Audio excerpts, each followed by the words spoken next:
जय हिंद, वंदे मातरम। नमस्कार साथियों, आप सभी का अपने अवतार स्ट्रीट 7054 में स्वागत है। और दोस्तों, आज का टॉपिक हमारा रहेगा हिंदी साहित्य के प्रमुख कवि एवं साहित्यिक रचना। इससे रिलेटेड क्वेश्चन रहेगा। यहाँ से दोस्तों 2 से 4 नंबर के क्वेश्चन हर एक एग्जाम में बनते हैं, तो इस पर विशेष ध्यान दें। चलते हैं यहाँ पे दोस्तों पहले कवि की ओर। यहाँ पे पहला हमारा कवि कौन है? तुलसीदास, श्री तुलसीदास जी हैं। और दूसरे कौन है? संत कबीरदास। तीसरे कौन हो जाते हैं? सूरदास जी। ठीक है दोस्तों, चौथे की बात करते हैं तो मीराबाई हो जाती है। पांचवें रहीम। छठे कवि कौन है? बिहारी। और सत्य मैथिली शरण गुप्त जी की बात करते हैं। जयशंकर प्रसाद, सूर्यकांत त्रिपाठी निराला। और 10वें कवि सुमित्रानंदन पंत, महादेवी वर्मा, माखनलाल चतुर्वेदी। और 13वें कवि रामधारी सिंह दिनकर। 14वें सोहनलाल द्विवेदी। ये 14 कवि हो जाते हैं। अब दोस्तों इनके बारे में डिटेल में जानेंगे। ठीक है दोस्तों, इसी के साथ आगे बढ़ते हैं और बात करते हैं पहले कवि हमारे बहुत ही महत्वपूर्ण है दोस्तों, बहुत ही इंपॉर्टेंट कौन? तुलसीदास जी। श्री तुलसीदास की बात करते हैं तो तुलसीदास जी द्वारा रचित 12 ग्रंथ, क्या दोस्तों 12 ग्रंथ प्रमाणिक माने जाते हैं। कितने? 12 ग्रंथ जो है वह कैसे माने जाते हैं दोस्तों? प्रमाणिक माने जाते हैं, जिनमें रामचरितमानस प्रमुख है। कौन दोस्तों? रामचरितमानस जो है ये यहाँ पे प्रमुख माना जाता है। ठीक है दोस्तों, इसी के साथ आगे बढ़ेंगे और बात करते हैं तुलसीदास को कवि, क्या दोस्तों? तुलसीदास को कवि शिरोमणि के नाम से भी जाना जाता है। कवि शिरोमणि के नाम से भी जाना जाता है। किसे दोस्तों? तुलसीदास जी को जाना जाता है। इसी के साथ आगे बढ़ते हैं और अब बात करते हैं इनकी प्रमुख रचनाओं की। क्या दोस्तों? प्रमुख रचनाएं इनकी जान लेते हैं कौन कौन सी है? विनय पत्रिका, कवितावली, और दोस्तों गीतावली, दोहावली, जानकी मंगल, रामलला, नहुछु। ठीक है दोस्तों, और काव्य मानस की बात करते हैं तो अवधि में अगर बात करते हैं दोस्तों कृष्ण काव्य और ब्रज में। ठीक है दोस्तों, आगे बढ़ेंगे और बात करते हैं ब्रज की बात करते हैं। अब बात करते हैं इसके आगे दोस्तों इसकी संत कबीरदास की बात करते हैं तो कबीरदास की प्रमुख रचना है दोस्तों कौन सी है? प्रमुख रचना की बात करते हैं तो बीजक। बीजक के दोस्तों 3 भाग हैं। बीजक के कितने भाग हैं? 3। यही दोस्तों बहुत ही महत्वपूर्ण है। बीजक के कितने भाग हैं? 3। इसको 3 भागों में बांटा गया। कौन कौन से हो जाते हैं दोस्तों? साकी, शबद, रमेन। ये बीजक के ही तीनों भाग हैं। ठीक है दोस्तों, इसी के साथ आगे बढ़ेंगे। अब बात करते हैं किसकी? हजारी प्रसाद द्विवेदी जी की बात करते हैं। हजारी प्रसाद द्विवेदी ने कबीरदास जी को भाषा का डिक्टेटर कहा है। किसने भाषा का डिक्टेटर कबीरदास को किसने कहा है? हजारी प्रसाद द्विवेदी ने। यह क्वेश्चन दोस्तों परीक्षा में कई बार बन चुका है। सीधे इसी प्रकार से क्वेश्चन छपता है कि भाषा का क्या दोस्तों डिक्टेटर किसने कहा है कबीरदास को? तो कौन हो जाते हैं? हजारी प्रसाद द्विवेदी जी हो जाते हैं। बात करते हैं राहुल संस्कृत्यायन जी की। बहुत ही महत्वपूर्ण ये क्वेश्चन है दोस्तों। राहुल संस्कृत्यायन ने कबीरदास की भाषा को पंचमेल खिचड़ी कहा है दोस्तों। क्या? पंचमेल खिचड़ी किसने कहा? राहुल संस्कृत्यायन जी ने। इसी के साथ आगे बढ़ेंगे और अब बात करते हैं दोस्तों सूरदास। बहुत ही मोस्ट इंपॉर्टेंट कवि ये माने जाते हैं। कौन? सूरदास जी। सूरदास की बात करते हैं। महाकवि सूरदास ने दोस्तों इन्हें महाकवि भी कहा जाए। महाकवि की उपाधि सूरदास ने ब्रज भाषा में लगभग किसमें? ब्रज भाषा में लगभग 1.25 लाख पदों की रचना की है। कितने दोस्तों? 1.25 लाख पदों की रचना की थी। अगर दोस्तों क्वेश्चन हमारा बनता है ब्रज भाषा में 1.25 लाख पदों की रचना करने वाला कवि कौन है? तो दोस्तों कौन हो जाते हैं? सूरदास। इतनी बात याद रखनी है। किंतु उनकी 3 रचनाएं ही उपलब्ध है। किंतु दोस्तों इन्हें लगभग 1.25 लाख पदों की रचना की, लेकिन उपलब्ध की बात की जाए तो कितनी है? 3 ही रचनाएं हैं। कौन सी? सूरदास की रचनाओं की अगर बात करते हैं तो दोस्तों श्रृंगार और वात्सल्य का अद्भुत वर्णन है। अब दोस्तों इनकी प्रमुख रचनाओं की बात कर लेते हैं। प्रमुख रचनाएं इनकी कौन कौन सी आती? शूरसागर, शूरसावली और साहित्य लहरी। यही रचनाएं दोस्तों परीक्षा में इनकी आती है। आगे बात करते हैं सूरदास जी को वात्सल्य रस का सम्राट भी कहा जाता है। ये दोस्तों बहुत अच्छी तरह से आप याद रखना है। वात्सल्य रस का सम्राट किसे कहा जाता है दोस्तों? सूरदास जी को वात्सल्य रस का सम्राट कहा जाता है। इसी के साथ आगे बढ़ेंगे और अब बात करेंगे दोस्तों किसकी? मीराबाई की। मीराबाई की अगर बात करते हैं तो नरसिंह जी का मायरा इन्हीं की हो जाती है।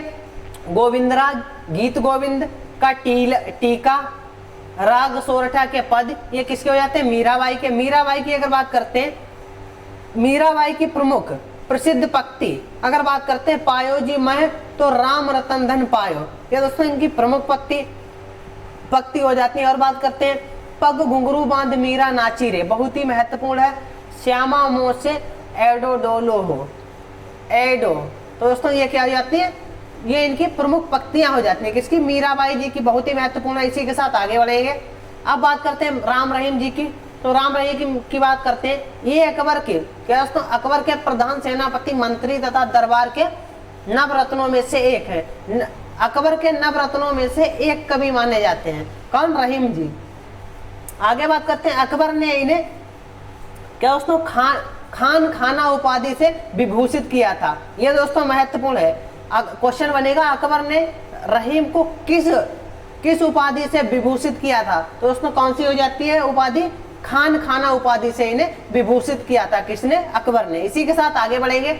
इनकी रचनाओं की बात करते हैं राम रहीम की। तो इनकी रचना क्या है, राम रहीम दोस्तों क्या हो जाती है, रहीम सतसई, और कौन सी हो जाती है, मांद नाष्टक हो जाती है, वर्बे और नायिका, ये किसकी हो जाती है, रहीम जी की रचना हो जाती है। इसी के साथ आगे बढ़ेंगे।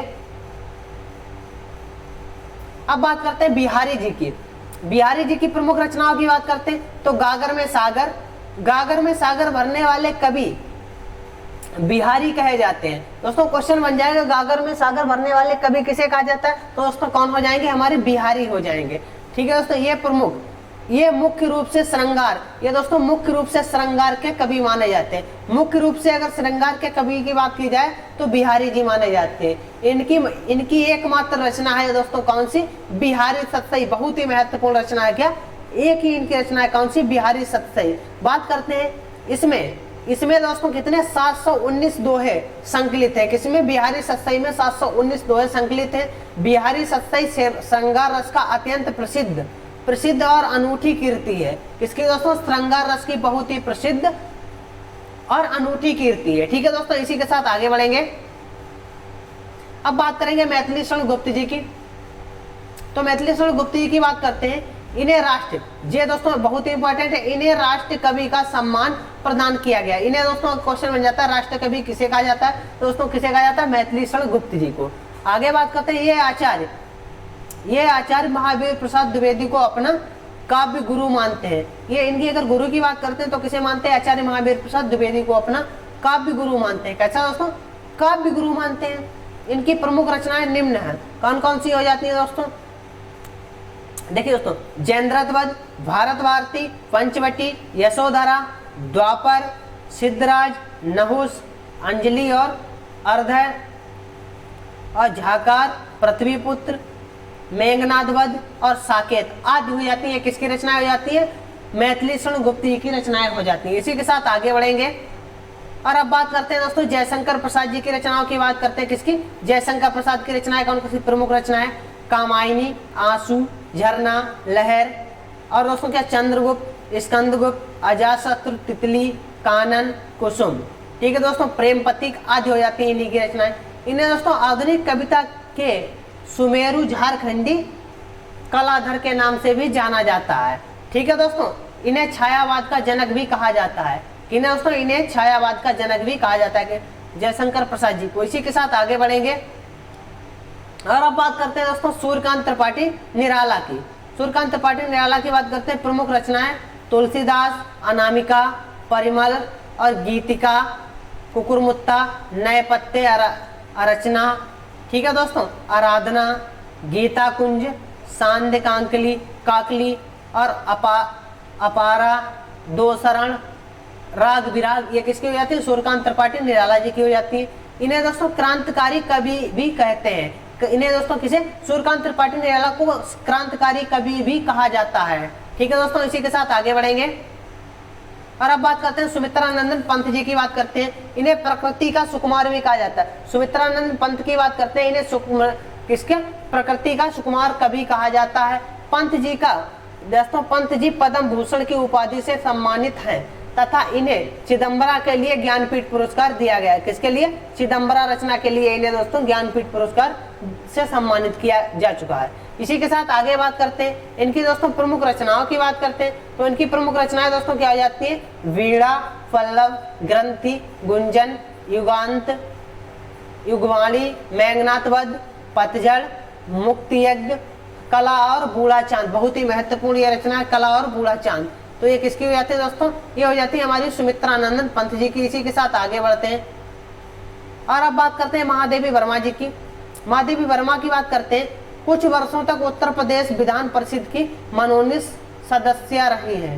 ये दोस्तों कुछ वर्षों तक उत्तर प्रदेश की विधान परिषद की मनोनीत सदस्य रही है। कौन, महादेवी वर्मा।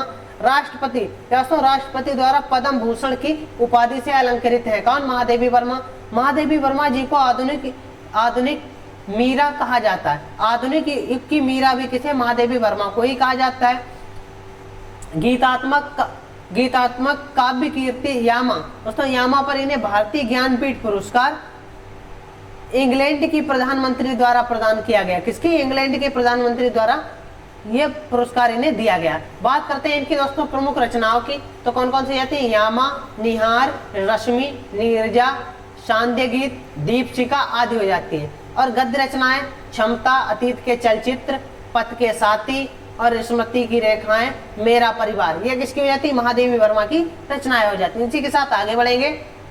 अब बात करते हैं माखनलाल चतुर्वेदी। माखनलाल चतुर्वेदी की अगर हम बात करते हैं तो माखनलाल चतुर्वेदी दोस्तों क्या है, माखनलाल चतुर्वेदी पद्म भूषण की उपाधि से अलंकृत है। कौन, माखनलाल चतुर्वेदी। इन्हें दोस्तों हिमतरंगणी इनकी रचना थी, उसके लिए साहित्य अकादमी पुरस्कार से इन्हें पुरस्कृत किया गया था। किसे, माखनलाल चतुर्वेदी को। इसी के साथ आगे बढ़ेंगे और अब बात करते हैं राष्ट्रीय।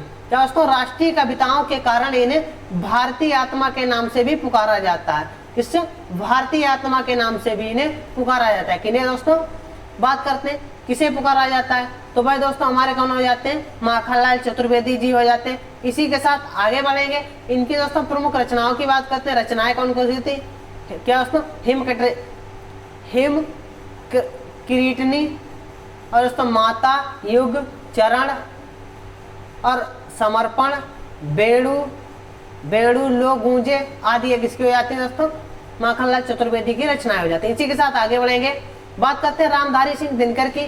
तो रामधारी सिंह दिनकर की अगर बात करते हैं तो ये दोस्तों इनके बारे में जान लेते हैं। रामधारी सिंह दिनकर, दोस्तों रामधारी सिंह भारतीय ज्ञानपीठ पुरस्कार द्वारा तथा भारत सरकार द्वारा पद्म भूषण की उपाधि से अलंकृत है। कौन, रामधारी सिंह दिनकर। इनकी दोस्तों प्रमुख रचनाओं की अगर हम बात करते हैं, किसकी, रामधारी सिंह दिनकर की प्रमुख रचनाएं कुरुक्षेत्र, रेणुका, हुंकार, उर्वशी और दोस्तों रसवती, रश्मि रथी, अर्धनारीश्वर, रेती के फूल, संस्कृति के 4 अध्याय और दोस्तों भारतीय संस्कृति की एकता, ये किसके हो जाते हैं दोस्तों, रामधारी सिंह दिनकर जी की रचनाएं हो जाती है।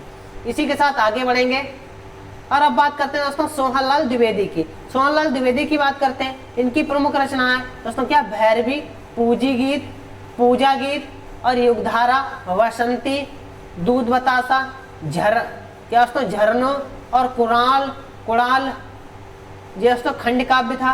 और बासवदत्ता ये दोस्तों क्या है, प्रबंध काव्य आदि है। किसके, सोहनलाल द्विवेदी के। इसी के साथ आगे बढ़ेंगे और बात करते हैं कालिदास जी की। दोस्तों कालिदास की अगर बात करते हैं, बहुत ही महत्वपूर्ण कवि है। इनकी रचनाएं मेघदूत हो जाती है, अभिज्ञान शकुंतलम और दोस्तों क्या हो जाती, मालविकी, क्या दोस्तों मालविका अग्निमित्रम हो जाती है। और दोस्तों कौन सी होती है, एक हो जाती है दोस्तों रघुवंशम, कुमार संभव, क्या दोस्तों संभव, ये भी किसकी हो जाती है, कालिदास की। बात करते हैं हरिवंश राय बच्चन जी की रचनाएं। तो हरिवंश राय बच्चन की रचना कौन सी, मधुशाला हो जाती है, मधु कलश, निशा निमंत्रण, क्या भूलूं क्या याद करूं और हालावादी कवि भी कहा जाता है। किसे दोस्तों, हरिवंश राय बच्चन को हालावादी कवि भी कहा जाता है। इसी के साथ आगे बढ़ेंगे और अब बात करते हैं मलिक मोहम्मद जायसी जी की। मलिक मोहम्मद जायसी की बात करते हैं तो दोस्तों कौन सी, पद्मावत हो जाती है, कहरनामा ये किसकी हो जाती है, मलिक मोहम्मद जायसी की, आखिरी कलाम और अखरावट, ये बहुत ही महत्वपूर्ण इनकी चारों रचनाएं हैं दोस्तों, इनको विशेष ध्यान दें, मलिक मोहम्मद जायसी की। ठीक है दोस्तों, अब बात करते हैं, एक क्वेश्चन हमने रखा है, भारत भारती के रचयिता कौन है। सभी लोग कमेंट बॉक्स में बताएंगे इसका राइट आंसर क्या हो जाएगा। Option number A Premchand, option number B Sumitranand Pant, option number C Nirala, option number D Maithili Sharan गुप्त।